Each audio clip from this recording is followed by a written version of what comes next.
Hello, नमस्कार मित्रों, जय हिंद। मैं आज आप सभी के मध्य पुनः उपस्थित हूँ। आज हम देखेंगे कक्षा 12वीं के पाठ्यक्रम के अंतर्गत हिंदी में काव्य संग्रह को। तो काव्य के माध्यम से प्रथम हम देखने जा रहे हैं अयोध्या सिंह उपाध्याय जी द्वारा रचित प्रिय प्रवास के काव्यांश हैं पवन दूतका को, जिसमें बृहणी राधा का वर्णन किया गया है। तो जैसा कि हरिऔध जी अपने जीवन काल में कवि सम्राट, साहित्य वाचस्पति आदि उपाधियों से सम्मानित हुए। हरिऔध जी अनेक साहित्यिक सभाओं एवं हिंदी साहित्य सम्मेलनों के सभापति भी रहे। इनकी साहित्यिक सेवाओं का ऐतिहासिक महत्व है। निसंदेह ये हिंदी साहित्य की एक महान विभूति हैं। इसीलिए निराला जी ने इन्हें हिंदी का सार्वभौम कवि कहा है। तो चलिए अब हम काव्य आरंभ करते हैं। लिखा, बैठी खिन्ना यक दिवस वे गेह में थी अकेली, आके आसूद्रिग युगल में थे धरा को भिगोते, आई धीरे इस सदन में पुष्प सदगंध को ले, प्रातः वाली सुपवन इसी काल वातायनों से, संतापों को विपुल बढ़ता देख के दुखता हो, धीरे बोली साधुक उससे श्रीमती राधिका यो, प्यारी प्रातः पवन इतना क्यों मुझे है सताती, क्या तू भी है कलुषित हुई काल की क्रूरता से। तो चलिए सर्वप्रथम तो हम इनके कठिन शब्दार्थों को जानने का प्रयत्न करते हैं। तो जैसा कि इसमें हम देख रहे हैं, लिखा है खिन्ना, एक शब्द आया। तो खिन्ना का मतलब होता है अप्रसन्न। यक अर्थात एक, दिवस अर्थात दिन, वे गेह में थी अकेली, गेह अर्थात घर, आके यासु दृग युगल में थे धरा को भिगोते। तो अब शब्द आया है दृग युगल अर्थात दोनों नेत्र, दृग युगल अर्थात दोनों नेत्र, आई धीरे इस सदन में पुष्प सदगंध को ले। सदन अर्थात घर या धाम, पुष्प सदगंध, पुष्प अर्थात कुसुम, पुष्प क्या कहलाता है? कुसुम। सदगंध अर्थात खुशबू, पुष्प सदगंध अर्थात फूल की खुशबू। प्रातः वाली सुपवन इसी काल वातायनों से, सुपवन सुंदर या शीतल हवा, काल अर्थात समय, वातायन अर्थात खिड़कियां, संतापों को विपुल बढ़ता देख के दुखता हो। तो एक शब्द आया है इसमें संताप। तो मित्रों संताप क्या कहलाता है? तो संताप कहलाता है दुख। संताप क्या कहलाता है? दुख। इसके बाद आगे हम देखेंगे विपुल। विपुल कहलाता है अधिक। दुखता व्यथित, दुखता क्या कहलाता है? व्यथित। धीरे बोली साधुक उससे श्रीमती राधिकायो, धीरे मंद स्वर में, साधुक दुख सहित, प्यारी प्रातः पवन इतना क्यों मुझे है सताती, क्या तू भी है कलुषित हुई काल की क्रूरता से। कलुषित एक शब्द आया है, कलुषित। तो कलुषित का अर्थ होता है दूषित। कलुषित का अर्थ क्या होता है? दूषित। और आगे हम देखेंगे कि एक शब्द और आया है काल। तो काल कहलाता है समय और क्रूरता कहलाती है कठोरता। सताना अर्थात पीड़ा देना, प्रातः अर्थात सुबह। तो चलिए अब हम इसको देखते हैं। निम्न पंक्तियों की व्याख्या करते हुए कवि कहते हैं कि एक दिन जब राधा उदास खिन्न मन के साथ घर में अकेली बैठी हुई थी और उसकी दोनों आंखों से आंसू बहकर जमीन पर गिर रहे थे, तभी प्रातःकालीन सुगंधित पवन रोशनदानों से होकर घर के अंदर प्रवेश करती है। किंतु इससे राधा का दुख और अधिक बढ़ गया और वह दुखी होकर पवन को फटकार लगाते हुए बोली कि हे प्रातःकालीन पवन, तू मुझे इतना क्यों सता रही है? क्या तू भी समय की कठोरता से दूषित हो गई है? क्या तुझ पर भी समय की क्रूरता का प्रभाव पड़ा है? अर्थात दुखी राधा को अर्थात दुखी राधा को सुगंधित पवन का झोंका और भी अधिक दुखी कर रहा है और भी अधिक पीड़ा पहुंचा रहा है। इसे वह पवन की क्रूरता मान रही है और पवन से पूछ रही है कि आखिर वह क्यों इतनी क्रूर हो गई है। तो चलिए मित्रों अब हम आगे देखते हैं।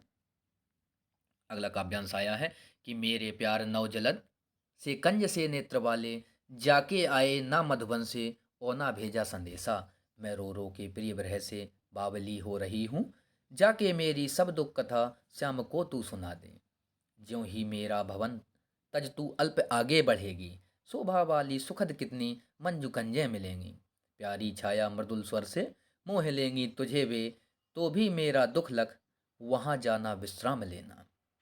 तो चलिए इसमें भी हम कठिन शब्दार्थों का देखते हैं। जैसे कि इसमें आया है नव अर्थात नया। नव क्या कहलाता है? नया। जलद अर्थात बादल। कंज अर्थात कमल। कंज क्या कहलाता है? कमल। अब एक शब्द आया मधुबन अर्थात ब्रज का एक प्राचीन या पुराना वन। प्रिय बरहे, एक शब्द आया है प्रिय बरहे। तो प्रिय बरहे का मतलब होता है प्रेमी से वियोग। बावली अर्थात पागल, एक शब्द और आया है बावली अर्थात पागल। और आगे हम देखते हैं इसी प्रकार से तज। तज का मतलब होता है छोड़कर। अल्प, अल्प माने होता है थोड़ा। मंजू, मंजू का अर्थ होता है सुंदर। कन्ये, अब कन्ये कह लीजिए कुंज, कुंज कहलाता है मित्रों लता या झाड़ियों से घिरा हुआ क्षेत्र। कुंज क्या कहलाती हैं? लता अर्थात बेलों और झाड़ियों से घिरा हुआ क्षेत्र कुंज कहलाता है। मृदुल, मीठा या मधुर। लख, जानकर या देखकर। विश्राम, आराम करना। तो चलिए अब हम इसके आशय को जानते हैं कि निम्न पंक्तियों के माध्यम से कवि कहना चाहते हैं कि अपनी विरह व्यथा बताती हुई राधा कहती हैं कि नवीन बादल से शोभायमान एवं कमल के समान सुंदर नेत्रों वाले मेरे प्रीतम कृष्ण ब्रज के इस वन अर्थात मधुबन को देखकर जाने के पश्चात फिर यहाँ नहीं आए, और ना तो उन्होंने मेरे लिए कोई संदेश ही भेजा। उनसे बिछड़कर मेरी दशा अत्यंत दयनीय हो गई है। मैं रोते रोते पागल हो रही हूँ। अतः तुम जाकर मेरे इन दुखों से उन्हें अवगत कराना या उन्हें बताना। राधा पवन से रास्ते में आने वाले विभिन्न प्राकृतिक सौंदर्य से सचेत रहने के लिए कहते हुए उससे आगे कहती है कि मेरे घर से कुछ ही दूर जाने के बाद तुम्हें अत्यंत मनोहारी और सुख प्रदान करने वाली कुंजें मिलेंगी। वहाँ की शीतल छाया एवं जल प्रदाय व पक्षियों के कलरव की मधुर ध्वनियाँ तुम्हें अपनी ओर निश्चित ही आकर्षित करेंगी, तुम्हारा मन मोहने की कोशिश करेंगी। किंतु मेरे दुख को ध्यान में रखकर तुम वहाँ विश्राम न करने लगना, तुम वहाँ विश्राम न करने लगना। तो चलिए अब हम आगे देखते हैं अगली पंक्तियों को। लिखा थोड़ा आगे सरस रव का धाम सत पुष्प वाला, अच्छे अच्छे बहुद्रुम लतावान सौंदर्यशाली, वृंदा विपिन मन को मुग्धकारी मिलेगा, आना जाना इस विपिन से मुँह माना ना होना। जाते जाते अगर पथ में क्लांत कोई दिखावे, तो जाके सन्निकट उसकी क्लांतियों को मिटाना। धीरे धीरे परस करके गात उत्ताप खोना, सदगंधों से श्रमित जन को हर्षितों सा बनाना। तो चलिए अब हम इसके कठिन शब्दार्थों को जानने का प्रयत्न करते हैं। सबसे पहले इसके कठिन शब्दों को देखेंगे। लिखा सरस। सरस का अर्थ क्या होता है? सरस का अर्थ होता है मधुर। एक शब्द आया है सरस, इसका अर्थ क्या होगा? मधुर। धाम, घर अर्थात भवन। सत पुष्प वाला, सत अर्थात 100, पुष्प अर्थात कुसुम या फूल अर्थात 100 फूलों वाला। आगे देखेंगे हम। लिखा द्रुम, तो द्रुम का अर्थ होता है वृक्ष या पेड़। इसके बाद आया वृंदा विपिन, तो वृंदा विपिन क्या कहलाता है? वृंदावन। वृंदा विपिन कहलाता है वृंदावन। मुग्धकारी, मोहित करने वाला। एक शब्द आया मुग्धकारी, मोहित करने वाला। आना जाना इस विपिन से मुहमाना ना होना। विपिन अर्थात जंगल, मुहमाना अर्थात आकर्षित होना या मोहित होना। पथ अर्थात रास्ता या मार्ग। क्लांत, थका हुआ। तो जाके सन्निकट उसकी क्लांतियों को मिटाना। सन्निकट अत्यंत समीप या पास में, और क्लांति अर्थात थकावट। धीरे धीरे परस करके गात उत्ताप खोना। तो एक शब्द आया है, अब इसमें हम देखेंगे परस, जो कहलाता है स्पर्श करना या छूना। गात, गात का अर्थ होता है शरीर। उत्ताप अर्थात गर्मी। सदगंधों से श्रमित जन को हर्षितों सा बनाना। एक शब्द आया सदगंध अर्थात सुगंध या खुशबू। आगे देखेंगे हम हर्षित अर्थात प्रसन्न या खुश। तो चलिए अब हम इसके आशय को जानने का प्रयत्न करेंगे। राधा मथुरा जा रही पवनदूती से कहती है कि यहाँ से तनिक अर्थात थोड़ा आगे बढ़ने पर तुम्हें अत्यंत रमणीय स्थल वृंदावन मिलेगा।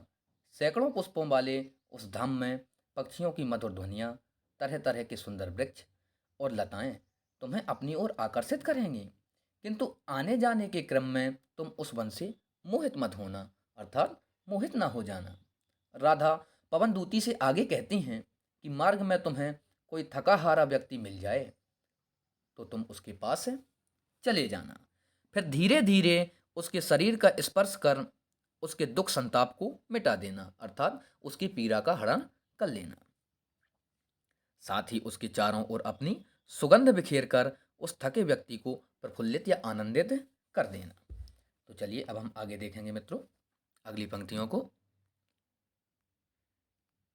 इसमें आया है, लज्जाशीला पथिक महिला जो कहीं दृष्टि आए, होने देना विकृत बसना तो ना तू सुंदरी को। जो थोड़ी भी श्रमित वह हो, गोद ले शांति खोना, होठों की ओ कमल मक की म्लानताएं मिटाना। कोई क्लांता कृषक ललना, खेत में जो दिखावे, धीरे धीरे परस उसकी क्लांतियों को मिटाना। जाता कोई जलद यदि हो, व्योम में तो उसे ला, छाया द्वारा सुखित करना तप्त भूतांगना को। भूतांगना अर्थात स्त्री। तो चलिए सर्वप्रथम हम इन कठिन शब्दार्थों को जानेंगे। एक शब्द आया है मित्रों पथिक, अर्थात राहगीर या यात्री। आगे लिखा होने देना विकृत बसना तो ना तू सुंदरी को। एक शब्द आया दृष्टि, अर्थात दिखाई दे।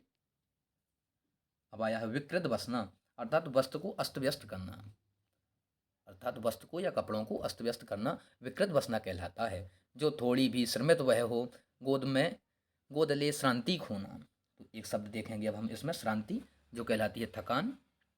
अब आया है मिलानताएं, तो मिलानता कहलाती है मलिनता। कृषक ललना अर्थात किसान स्त्री। कृषक ललना क्या कहलाती है? किसान की स्त्री।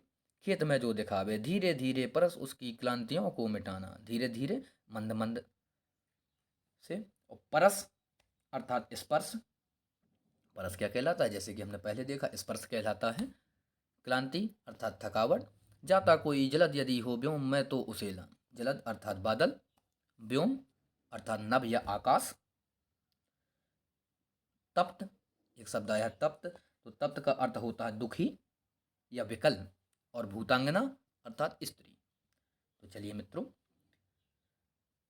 कृष्ण की बरहे अग्नि में जलती हुई राधा पवन दूतका को समझाती हुई कहती हैं कि हे पवन, यदि तुझे मार्ग में कोई लाजवंती स्त्री दिखाई दे तो तू उसके वस्त्रों को मत उड़ाना, अर्थात अपने हवा का तीव्र प्रवाह मत करना। यदि वह थोड़ी भी थकी हुई लगे तो उसे अपनी गोद में लेकर उसकी थकान मिटा देना। साथ ही उसके होठों और कमल सदृश अर्थात कमल के समान दिखने वाले उसके मुख की मलिनता को हर लेना, उसकी पीड़ा को हरण कर लेना। राधा पवन से यह भी कहती है कि यदि तुम्हें मार्ग में खेत में काम करने वाली कोई थकी हुई स्त्री दिखे तो तुम धीरे धीरे उसके पास पहुंचकर उसके स्पर्श से उसकी थकान मिटा देना। साथ ही आकाश में बादल के दिखाई देने पर उसे पास लाना और उसकी छाया के द्वारा उस थकी हुई स्त्री को शीतलता अर्थात शांति प्रदान करना, यानी कि उसे आराम पहुंचाना। ऐसा तुम अवश्य करना। तो चलिए अब अगली पंक्तियों को देखेंगे हम। अगली पंक्तियों में पहुंचे हम, लिखा है जाते जाते पहुंच मथुरा धाम में उत्सुकता हो, न्यारी शोभा वर नगर की देखना मुग्ध होना। तू होवेगी चकित लग के मेरू से मंदिरों को, आभा वाले कलश जिनके दूसरे अर्क से हैं। देखे पूजा समय मथुरा मंदिरों मध्य जाना, नाना वाद्यों मधुर स्वर की मुग्धता को बढ़ाना। क्यों लेके रुचिर तरु से शब्दकारी फलों को, धीरे धीरे मधुर रव से मुग्ध हो बजाना। तो चलिए अब हम इसमें देखते हैं अब इसके कठिन शब्दार्थों को। क्या लिखा है इसमें? लिखा है उत्सुका अर्थात अत्यधिक इच्छुक। एक शब्द आया है मित्रों उत्सुका, जिसका अर्थ होता है अत्यधिक इच्छुक। न्यारी शोभा अच्छी आभा। मुग्ध अर्थात मोहित होना। तू होवेगी चकित लग के मेरू से मंदिरों को। तो अब आया है कि न्यारी अर्थात सुंदर, मेरु अर्थात सुमेरु पर्वत। एक शब्द आया है कि मेरु अर्थात सुमेरु पर्वत, लख अर्थात देखना। और अर्क एक शब्द आया है, अर्क अर्थात सूर्य। पूजा अर्थात आराधना। नाना वाद्यों मधुर स्वर की मुग्धता को बढ़ाना। तो एक शब्द अब हम इसमें देखेंगे किंवा, क्या लिखा है? किंवा अथवा रुचित या मनोहर, अच्छा। तरु कहलाता है वृक्ष। तरु क्या कहलाता है? वृक्ष। अब लिखा धीरे धीरे मधुर रव से मुक्त हो बजाना। रव कहलाता है आवाज। तो चलिए इसमें हम देखते हैं कि कृष्ण के पास पवन को भेजने के क्रम में राधा उससे कहती हैं, जब राधा पवन को कृष्ण के पास भेजती हैं तो उसी क्रम में राधा कहती हैं कि मथुरा नगरी की शोभा अद्भुत है, वहां पहुंचकर तुम स्वयं ही उसकी सुंदरता को देखने के लिए लालायित हो जाओगी या इच्छुक हो जाओगी, किंतु ऐसे में तुम अपनी उत्सुकता पर रोक मत लगाना। अब तू नगरी की अनुपम शोभा को देखकर उस पर मुग्ध होना। तुम सूर्य के समान चमकते हुए कलशों से युक्त सुमेरु पर्वत जैसे ऊंचे ऊंचे भव्य मंदिरों को देख विस्मित रह जाओगे। राधा पवन से कहती हैं कि जब मथुरा के मंदिरों में पूजा अर्चना की जा रही हो उस समय तुम वहां जाकर वहां बज रहे वाद्य यंत्रों की आवाज में आवाज मिलाकर उनकी मधुरता को बढ़ाना, अन्यथा अपनी रुचि से किसी वृक्ष के शब्द रूपी फलों के स्वरों को सुनकर मुग्ध हो अपने मधुर स्वर से उनका साथ देना, अर्थात लय और ताल से ताल मिलाना। हे पवन दूती। तो चलिए अब आगे क्या होता है आगे देखते हैं। आगे लिखा मित्रों, तू देखेगी जलद तन को जा वहीं तग्धता होंगे लोने नयन उनके ज्योति उत्कीर्णकारी, मुद्रा होगी वर बदन की मूर्ति सी सौम्यता की, सीधे सीधे वचन उनके सिक्त होंगे सुधा से, नीले फूले कमल दल सी गात की श्यामता है, पीला प्यारा बसन कट में पहनते हैं फबीला, छूट काली अलक मुख की कांति को है बढ़ाती, सद वस्त्रों में नवल तन की फटती सी प्रभा है। तो अर्थात जलद आया है। अब हम इसमें शब्द देखेंगे। जलद तन के बादल समान शरीर वाले अर्थात कृष्ण। लिखा है कि जलद तन को, जलद तन अर्थात बादल के समान शरीर वाले अर्थात श्री कृष्ण, जलद तन अर्थात बादल के समान शरीर वाले यानी कि कृष्ण, होंगे लोने नयन उनके ज्योति उत्कीर्णकारी। तो आगे देखेंगे हम तद्गता अर्थात तल्लीन। तद्गता क्या कहलाता है? तल्लीन। नयन अर्थात नेत्र, ज्योति अर्थात प्रकाश, उत्कीर्णकारी। अब आगे क्या आया है? उत्कीर्णकारी अर्थात प्रकाश बिखेरने वाले। लोने एक शब्द आया है लोने, तो लोने का अर्थ क्या होता है मित्रों? सलोने। आगे लिखा मुद्रा होगी वर बदन की मूर्ति सी सौम्यता की। तो आगे देखेंगे मुद्रा अर्थात भावभंगिमा। मुद्रा क्या कहलाती है? भावभंगिमा। इसके बाद हम आगे शब्द को देखेंगे। वर बदन अर्थात सुंदर मुख। वर बदन क्या कहलाता है? सुंदर मुख। इसी क्रम में आगे हम देखेंगे सौम्यता अर्थात सुंदर। सौम्यता क्या कहलाता है? सुंदर। आगे देखेंगे हम श्यामलता अर्थात सांवलापन। श्यामलता क्या कहलाती है? सांवलापन। कमलदल अर्थात कमलों की का समूह है। आगे देखेंगे इसी क्रम में एक शब्द और आया फबीला अर्थात सुंदर दिखने वाला। पहनते पहनते हैं, बसन अर्थात कपड़ा, और कटी। अब एक शब्द और आया है कटी अर्थात कमर। कटी क्या कहलाता है? कमर। छोटी काली अलग मुख की कांति को है बढ़ाती। अलग अर्थात केस या बाल। अलग क्या कहलाते हैं? केस या बाल। मुख अर्थात मुंह। कांति अर्थात शोभा। कांति क्या कहलाती है? शोभा। आगे एक शब्द और आया है सदवस्त्र अर्थात सुंदर कपड़े। सदवस्त्र क्या कहलाता है? सुंदर कपड़े। नवल अर्थात नया। और आगे देखेंगे हम प्रभा अर्थात प्रकाश या दीप्ति। प्रभा क्या कहलाता है? प्रकाश या दीप्ति। तो चलिए सर्वप्रथम अब हम इसको देखते हैं कि राधा पवन से कहती है कि मथुरा जाने पर तुम बादलों जैसे श्यामपूर्ण वाले, लिखा कि श्याम वर्ण वाले कृष्ण को उन्हीं में तल्लीन होकर देखोगी। उनकी सुंदर आंखों से प्रकाश निकल रहा होगा। उनके सुंदर सौम्य मुख को देख ऐसा प्रतीत होगा जैसे वह कोई मनोहर सौम्य मूर्ति हो। तुम्हें उनके बोले हुए शब्द अमृत से सींचे हुए से प्रतीत होंगे या जान पड़ेंगे, अर्थात उनकी बोली बहुत मधुर मधुर लगेगी। हे दूती, हे पवन दूती, उनका शरीर नीले खिले हुए कमल के समूह जैसा सांवला और मनोरम है। वे कमर पर पीतांबर अर्थात पीला वस्त्र पहनते हैं जो अति शोभायमान लगता है। उनके बालों से लटकी एक लट उनके मुख की शोभा और बढ़ा देती है। सुंदर वस्त्र धारण किए हुए कृष्ण के सौम्य शरीर से प्रकाश की किरण सी निकलती रहती हैं। तो मित्रों इस तरीके से हमने इन पंक्तियों के आशय को जाना। चलिए आगे देखते हैं हम।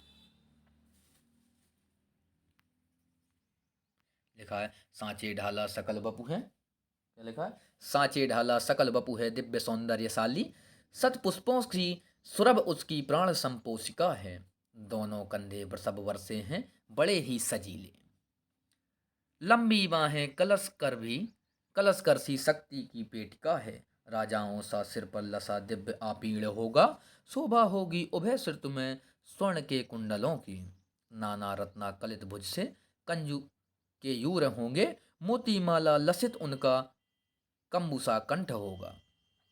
अर्थात चलिए इनमें भी हम कठिन शब्दार्थों को देखेंगे। तो सर्वप्रथम आया है सकल अर्थात संपूर्ण, वपु अर्थात शरीर, सरभ अर्थात सुगंध, सरभ क्या कहलाता है? सुरभ अर्थात सुगंध, सतपुष्पों अर्थात ये हम पहले ही देख चुके हैं कि 100 पुष्प अर्थात 100 फूलों वाले, उसकी प्राण संपोषिका है, संपोषिका अर्थात पोषण करने वाली। इसके बाद आगे देखेंगे हम वृषभ, वर से अर्थात साण के समान, वृषभ क्या कहलाता है? वृषभ वर से अर्थात साण के समान, सजीले अर्थात शोभायमान। और आगे देखेंगे हम देखा कलब, कलब करसी अर्थात हाथी की सूंड जैसी। अब आया है कलब करसी अर्थात हाथी के सूंड जैसी। और इसी क्रम में आगे आया है पेटिका, पेटिका कहलाती है पिटारी। और एक शब्द आया है लसा जिसे हम कहते हैं शोभित। आगे देखेंगे हम आपीड़, आपीड़ कहलाता है मुकुट जो उनके सर पर होगा। उभय सुरती दोनों कान, उभय सुरती क्या कहलाते हैं? दोनों कान। स्वर्ण अर्थात सोना। कुंडल, कुंडल क्या कहलाता है? कानों के आभूषण। नाना रत्ना कलित भुज में मंजू के यूर होंगे। अब नाना अर्थात अनेक, आगे लिखा है या विभिन्न। और भुजा अर्थात हाथ, केयूर अर्थात भुजदंड, केयूर क्या कहलाता है? भुजदंड। मोतीमाला लसित उनका कंबुसा कंठ होगा, कंबु अर्थात शंख, उनका गला कैसा होगा? शंख के समान होगा, मोतीमाला से लसित होगा अर्थात पहनी होंगी उन्होंने मोतीमाला। तो चलिए अब हम देखते हैं इसके आशय को। राधा पवन श्री कृष्ण की शोभा का गुणगान करती हुई आगे कहती हैं कि उनका संपूर्ण शरीर सांचे में ढला हुआ अर्थात सुडौल है, जिसे देख अलौकिक सौंदर्य के दर्शन का आभास होता है। उनके शरीर से निकलने वाली सुगंधित पुष्पों के सदृश सुगंध प्राणों का पोषण करने वाली अर्थात मन को आह्लादित कर देने वाली है। उनके कंधों को देखने में ऐसा प्रतीत होता है जैसे वे उत्तम कोटि के साढ़ के कंधे हों, अर्थात एक हष्टपुष्ट साढ़ के कंधे हों। यहाँ कहने का भाव यह है कि श्री कृष्ण के कंधे अति बलिष्ठ हैं। राधा जी आगे कहती हैं कि कृष्ण की भुजाएं हाथी की सूंड के समान बल्कि पिटारी अर्थात अति शक्तिशाली हैं। उनके मस्तिष्क पर राजाओं के समान अपूर्व सौंदर्य से युक्त मुकुट विराजमान होगा। उनके दोनों कान मनोहर स्वर्ण कुंडलों से सुशोभित होंगे। वे अपनी दोनों भुजाओं में रत्न जड़ित भुजबंध धारण किए होंगे। भुजाओं में अर्थात बाजुओं में क्या होगा? रत्न अर्थात आभूषणों से जड़ित या जड़े हुए भुजदंड धारण किए होंगे। शंख जैसी सुंदर और सुडौल दिखने वाली उनकी गर्दन में मोतियों की मालाएं होंगी। तो मित्रों इस प्रकार से हमने इन पंक्तियों को जाना। आगे हम देखते हैं।